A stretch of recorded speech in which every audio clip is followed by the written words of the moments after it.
Also want to ask you, Senator, about this ongoing controversy with Kevin Rudd's ambassadorship. We saw Donald Trump came out overnight with some lines about not forgetting, and we also saw the opposition leader wind up a press conference rather extraordinarily when asked about her position on it.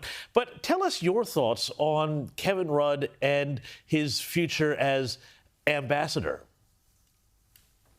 Well, James, firstly, let me say that it was an important moment for Team Australia in the national interest. The meeting between the Prime Minister and President Trump did go well. There was a very important announcement made about critical minerals.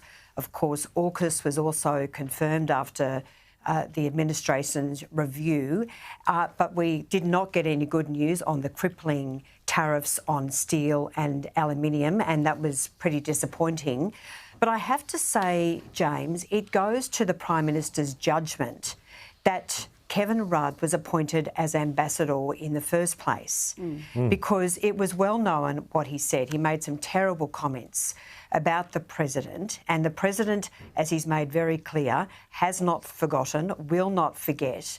But I do have a bit of an exclusive piece of news for you, because I have been told on very reliable sources that Richard Marles, the Minister of Defence, and the Deputy Prime Minister met with the Minister for Trade, Don Farrell, last November, of course, when the President won the election, and discussed replacing Kevin Rudd as ambassador. And their preferred candidate was Stephen Conroy. Now, of course, Mr Marles, Minister Farrell and Stephen Conroy all sit very much on the right of the Labor Party.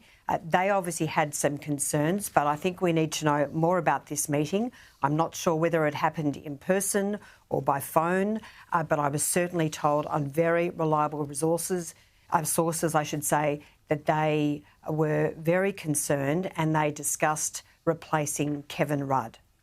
Rita. Well, what power does Kevin Rudd wield that they would keep him in that role, knowing what he has said about the President and the obstacle he poses to having the best sort of relationship you can have with our biggest ally? What power does Kevin Rudd have over the Prime Minister? And even when he did this deal, which was something to be applauded, the conversation has been all about Kevin Rudd. Surely Anthony Albanese isn't happy about that. No one's talking about Anthony Albanese. It's all about Kevin Rudd.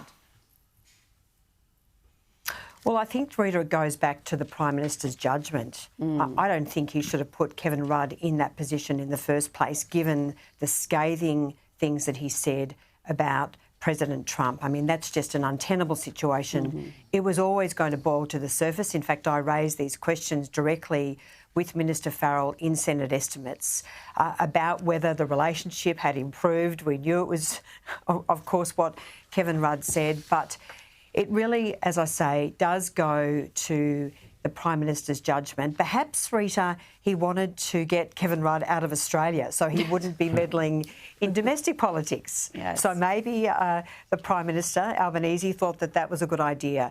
But I think now we do need to know exactly what discussions were had last November about this discussion, about this proposal to replace Kevin Rudd.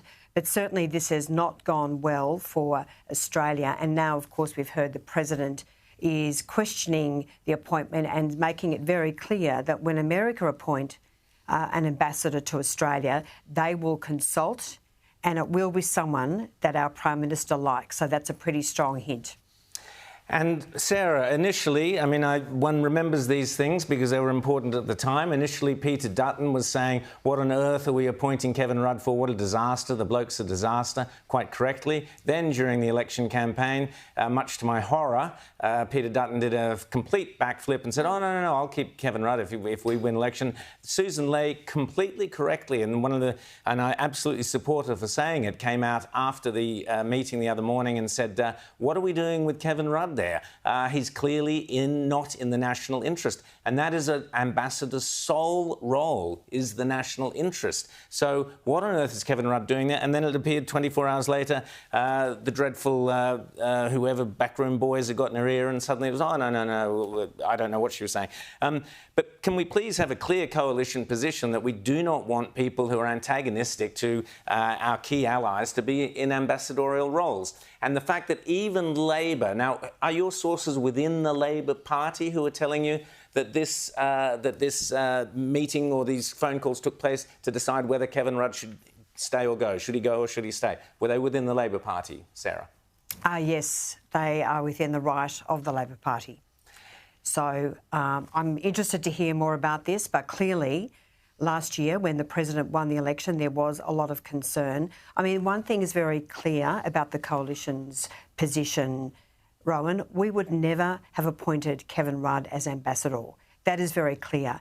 And quite disgracefully, in the lead up to the election, we saw how Labor weaponised our relationship with Donald Trump. There was a deliberate attempt to talk him down, to denigrate him, to denigrate the administration for blatant political purposes. And now, of course, the Prime Minister is scrambling to make up all that lost ground, which I do think has done Australia some damage.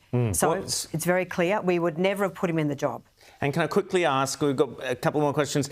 Was it a mistake, in your view, for the coalition in the last election campaign to be distanced itself from Donald Trump rather than embracing the new Trump administration?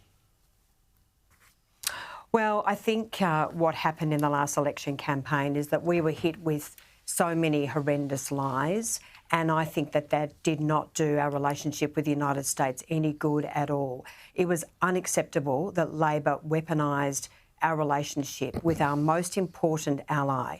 And, you know, these are very serious times, Rowan. We are facing an existential threat, security threat to our country and to the region.